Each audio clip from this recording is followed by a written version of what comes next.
বোমা আতঙ্কে ইতালির রোম থেকে আসা বাংলাদেশ বিমানের ফ্লাইটে ২৫০ যাত্রী ও ১৩ ক্রু নিয়ে হযরত আন্তর্জাতিক বাণিজ্য বিমানবন্দরে নিরাপদে অবতরণ করেছে। এই মুহূর্তে শাহজালাল আন্তর্জাতিক বিমানবন্দরে আছেন রিপোর্টার শফিকুজ্জামান রুবেল। সরাসরি যাচ্ছে তার কাছে।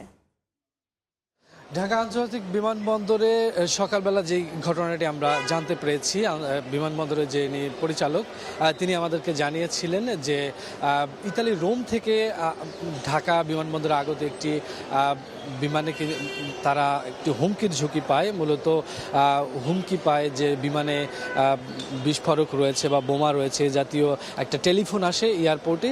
তারপরে মূলত বিমানটিকে কিন্তু জরুরি অবতরণ করা হয়। সেই বিমানটি এখনও এয়ারপোর্টের ভিতরে রয়েছে। আমরা কর্তৃপক্ষ যেটা আমাদেরকে জানিয়েছে যে এই ফোনে যখন পায় তারা সাথে সাথে বিমানটিকে জরুরি অবতরণের পর বিমানটি থেকে তার স্বার্থে বিমানটিকে নিরাপত্তা চাদরে ঘিরে ফেলে। বিমানটিতে যতগুলো যাত্রী ছিল এবং ক্রু ছিল তাদেরকে নিরাপদেই বের করে আনা হয়। এরপরে বিমানটিতে তল্লাশি চালানো হচ্ছে। যতদূর আমরা জানি, কিছুক্ষণ আগে আমাদেরকে তারা যে টেক্সটটি দিয়েছিলেন কর্তৃপক্ষ, বিশেষ করে পরিচালক সাহেব, তিনি কিন্তু বলেছিলেন যে এখন পর্যন্ত বিমানে তারা যেটা দেখেছেন যে এখন পর্যন্ত বোমা বা বোমা সদৃশ কোনো কিছু কিন্তু খুঁজে পায়নি। তবুও তারা নিরাপত্তার সাথে কিন্তু এয়ারপোর্টের বাইরে এবং এয়ারপোর্টের ভেতরে সর্বোচ্চ নিরাপত্তা আমরা দেখতে পাচ্ছি। যদিও বিষয়টি অত্যন্ত সেন্সিটিভ এবং এই জন্য তারা কিন্তু অত্যন্ত গুরুত্বের সাথে ভিতরে বিষয়টি দেখছেন এবং আমাদেরকে বলেছেন, যারা গণমাধ্যম কর্মী তাদেরকে বলেছেন যে অবশ্যই তারা বিষয়টি দেখে আমাদেরকে পরবর্তী সময় আপডেট জানাবেন।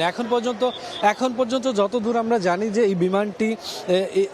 এই বিমানটি ভিতরে রয়েছে, এয়ারপোর্টের ভিতরে রয়েছে এবং সেটাকে ঘিরে এখনও তল্লাশি চালানো হচ্ছে। যদি সে ধরনের কোনো কিছু পাওয়া হয় তাহলে অবশ্যই আমরা পরবর্তী সময় জানাবো। তো এখন পর্যন্ত যে হুমকিটি পাওয়া যায় হুমকিটির সত্যতা খুব বেশি এখন পর্যন্ত মিলেনি। তো সব মিলে এই ছিল এয়ারপোর্ট থেকে। সরাসরি যুক্ত ছিলাম শাহজালাল আন্তর্জাতিক বিমানবন্দরে।